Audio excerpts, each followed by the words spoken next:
I'm Chris, and this is my French farmhouse restoration project.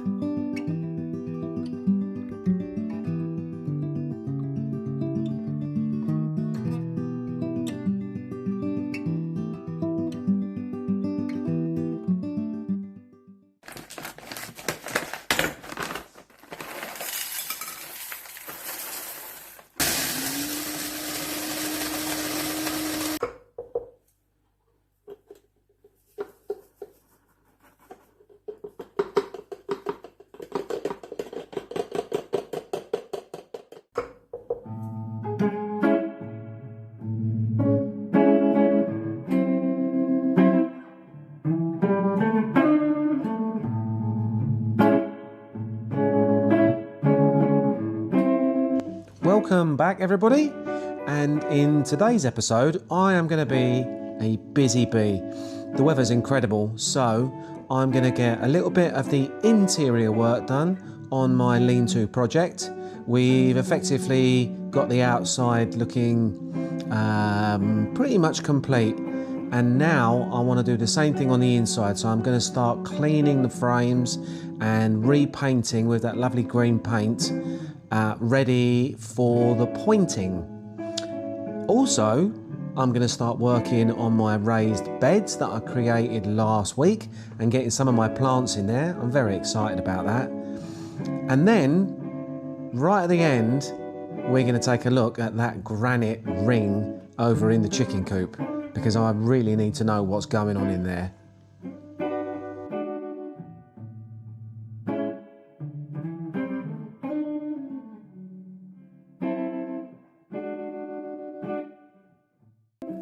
Mary Lou and Alfie have arrived. Bonjour. What's happening, guys? What are you doing? What's the plan for today?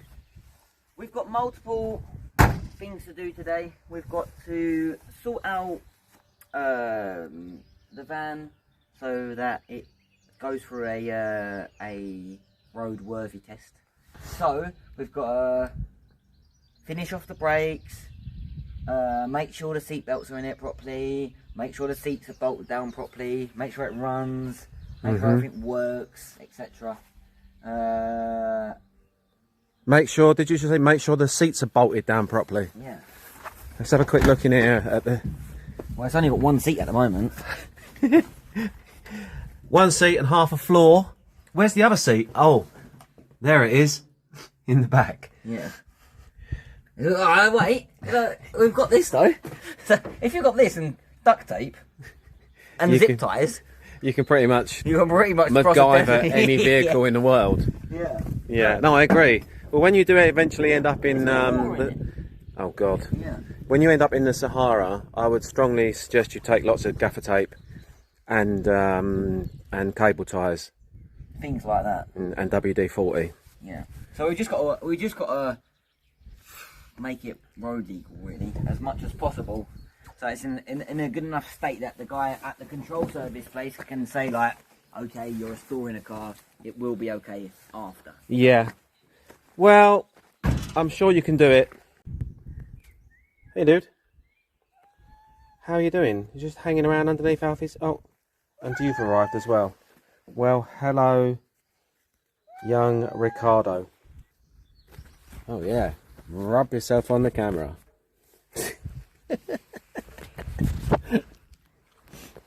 He's so funny. Oh, is that nice? Oh, do you like a little head rub? Welcome back to my channel. Look at this weather. It's really, you can tell just by the light in the lean-to, can't you? It's an absolutely glorious day, and that can only mean one thing: that even though I'm usually in an extremely good mood anyway, I'm in an even better one today. I love it when the weather's like this. Honestly, it just fills me with good vibes and energy. And do you know what? I've just walked up the end of my garden, and I'm saying to you about good vibes and energy and stuff, and then I've been taken by surprise. Look what he's done, the little tinker. He's put his blooming Renault 4 in my abri. French word of the day. He's put it in the abri. I didn't even notice that it had moved. So this here, let me just show you this structure. If you can see it, this is one of my barns. There we go. This is the big barn at the back, and the lower part is behind there are cow sheds. But I use this part for storing scaffolding and roofing supplies, and when I'm doing my work, there's also some old garden furniture which I need to restore, and of course his Renault 4, my 2 cement mixers and my water butt, and this old Chrysler convertible which I'd very much like to restore.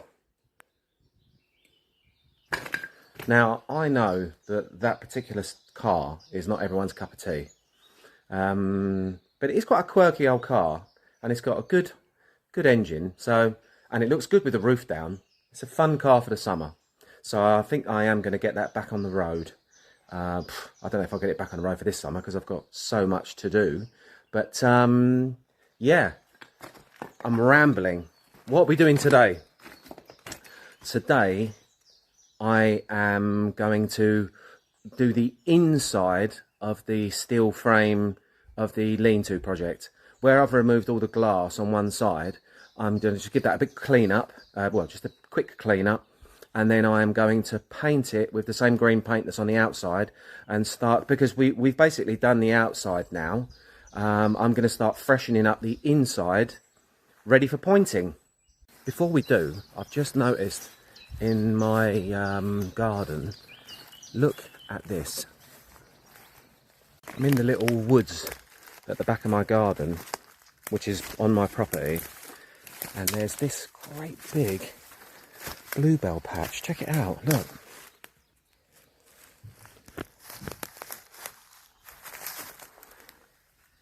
Look at that.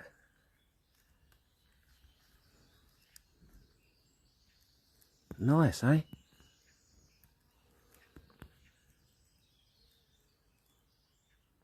So if you walk down the little lane that's at the back of my property, you've got like a woodland on the right and a field behind, which is part of my property. And then I've got the back barn as well, which is where Alfies put his Renault. And there's the old cow sheds there as well. And then I've got the front barn, which is the oldest part of the property, which dates to almost 100 years earlier than the house actually. And then there's a second house next door, which I will be restoring just as soon as I get through this one. So there's plenty to see going forward. But for now, let's concentrate on this. There she is, looking fine and dandy with her new green paint on the outside and her new render. We're going to work on the inside. Let's get all this here painted on the inside and looking nice, and then as soon as we have all this can be dealt with on this section, and then we can point this wall all the way across there. I need to change that light as well, because that's just ghastly, isn't it?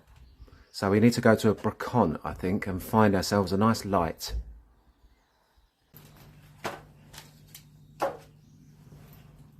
Right, the earplugs are going in. Yuck.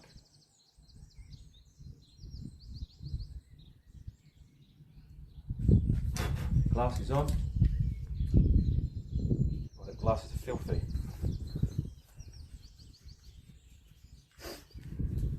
And then we're going to make a racket using this. Possibly the noisiest tool that man has ever invented.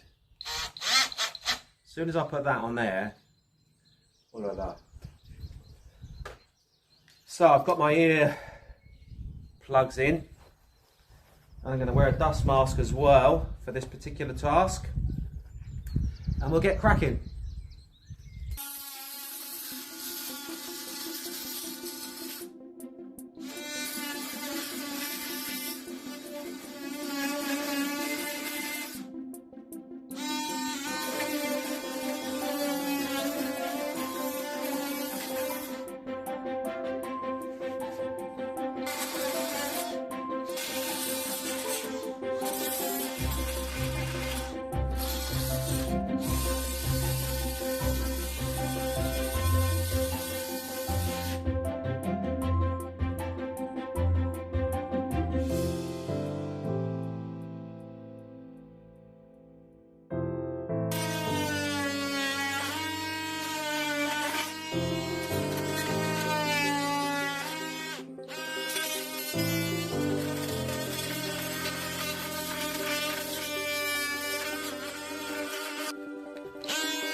That is tough.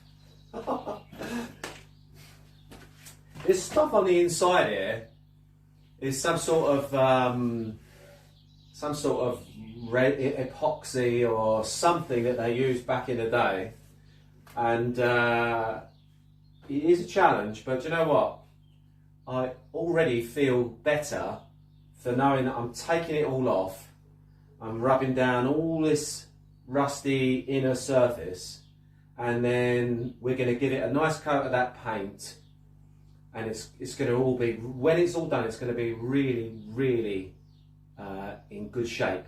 So it is worth it. You don't want to see me doing this all day long. You get the general idea, because this is going to take me ages. So in the meantime, let's take a look at some of the other stuff that I've been getting on with, and then we'll come back to this when I start getting a lick of paint on some of it, I think. Time for today's section of what is Chris having for his lunch? Well, I'll tell you what I'm having today. I'm having bavette, which is a cut of steak in France. In fact, it's called bavette à l'oignon, and it's very tasty. I'm just going to quickly pop that in the pan with a wee bit of butter and some garlic and some herbs de Provence. I'm going to have it with a salad. Simple. That's what I'm going to do.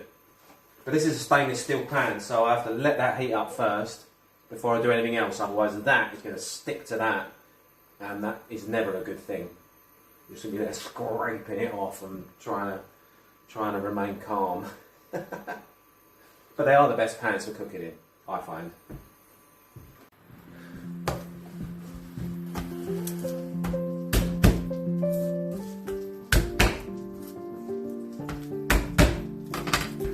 I've had quite a few people get in touch with me and ask me about a little recipe book of what I eat for my lunches.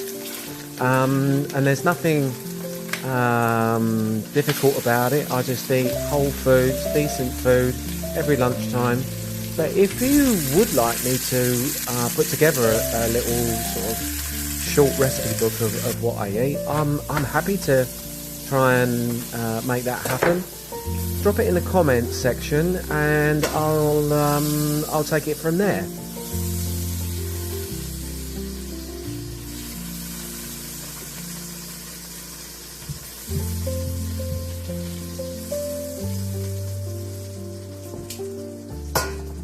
Voila!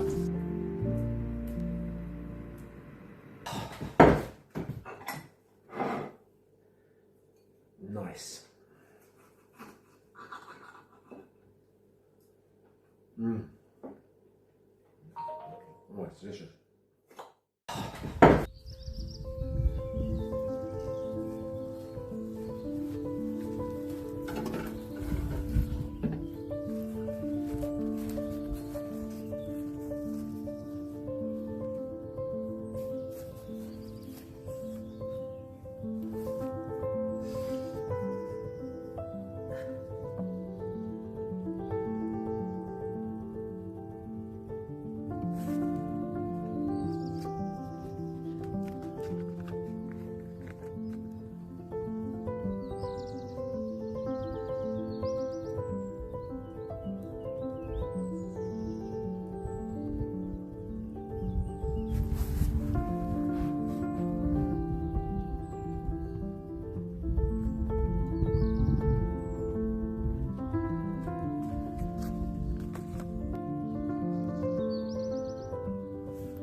So I'm putting these tomato plants down the middle, and then I'm going to put a string from to support them once they get a bit bigger, but they're way too small at the minute, so I'm not going to.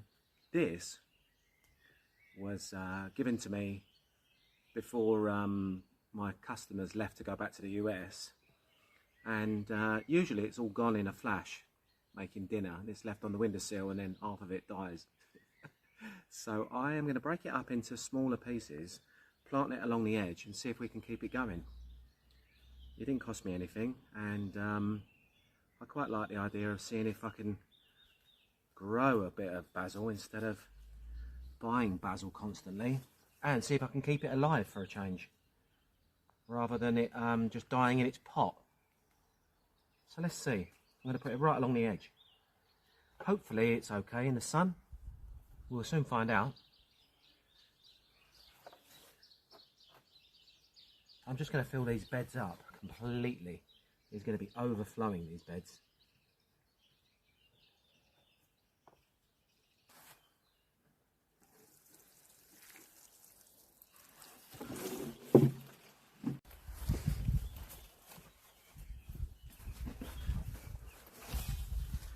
And here, like here, I'm going to put, actually, let's grab that. About, I think about there actually, I'm going to put my lettuce. Let's see how my lettuce go here.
So that is one done.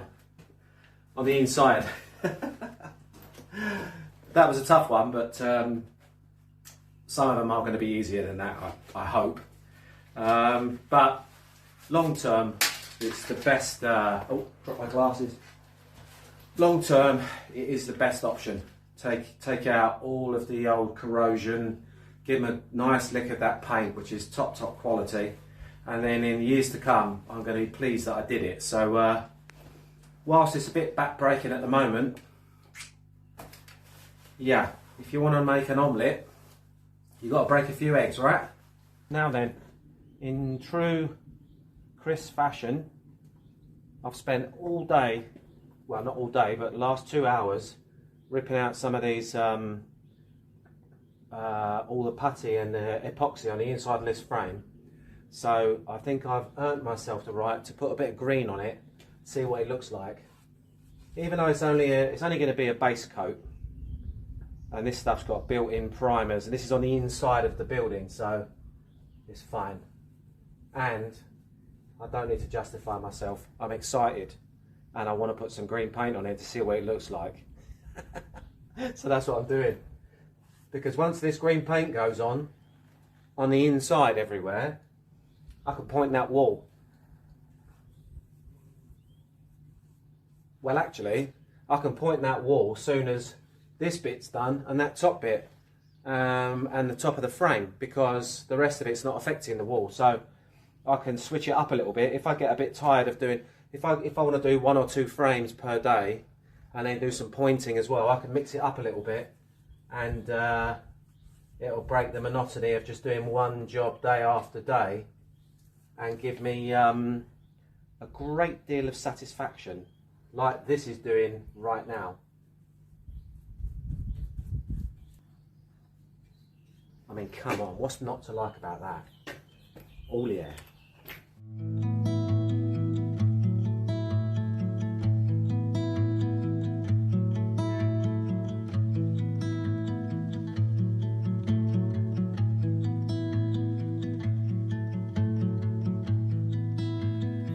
That's one small section complete. I'm going to head over and see what's happening with my hens. Seems like the girls have uncovered something else there. So I've got that and that. Let's have a look. And this to uncover. So I think that's what we'll do, ladies. Let's uncover this granite ring, shall we? What do you think? Shall we have a look, see what it is, ladies? What do we think? And the girls have done a lot of the legwork.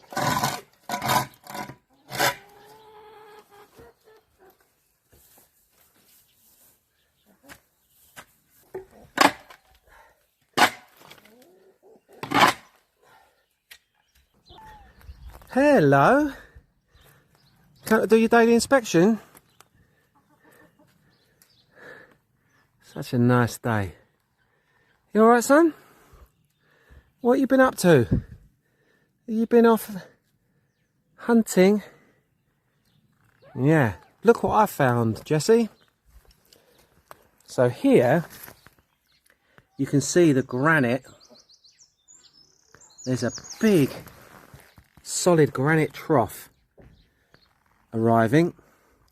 I'm going to carry on excavating it, and then we'll see just exactly what that is. Oh, taking a risk there, son, with them hens. They're bigger than you. Look at these girls. You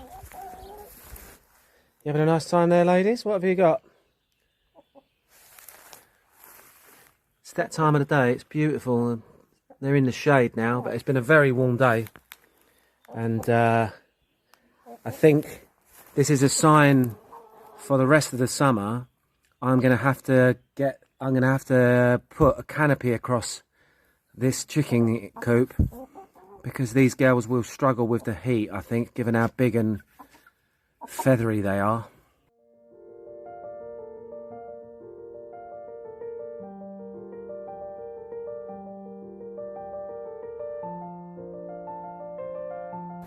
Well, so far we've got this huge granite dish, like so. It's got this centerpiece. So I'm not entirely sure what we've got, but we'll keep digging.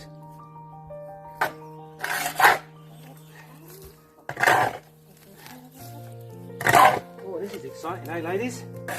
Some new stuff to dig through, find the worms.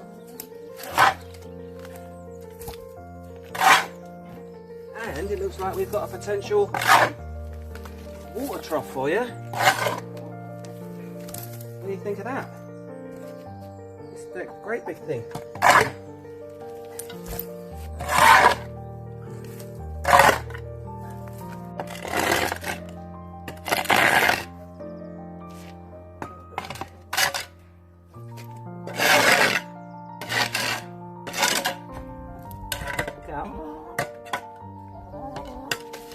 Okay, what is this?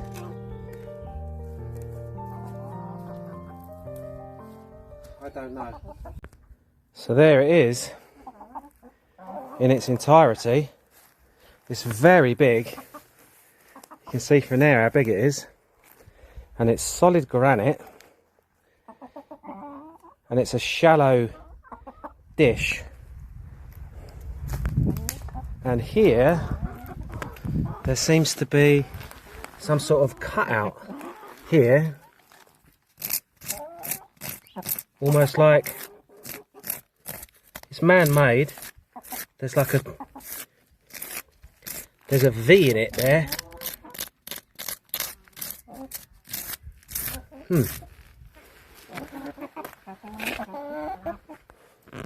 Okay, so I don't know what that is. I suspect it's the bottom part of some sort of cider press or a mill of some description. One thing I do know is it's a huge piece of hand carved granite, and I think it's been here longer than that house has been here, because it's just random where it is. It's exciting though, isn't it? I don't know what to make of it really. I'm gonna have to do some inquiries and see if someone can tell me. Ooh la la. Well, listen, that brings me to the end of today's video, because I have lots of things to do elsewhere, and so I've got to wrap things up, get washed, and go get on with other things for today. In the meantime, thanks very much again for subscribing and liking and hyping. I made it up to number 83 in the top 100 watched videos, and that's all because of you guys, and I'm very, very grateful. So yeah, more of the same. Thank you so much. Oh look, he has to come and steal the show. Say goodbye, Jesse.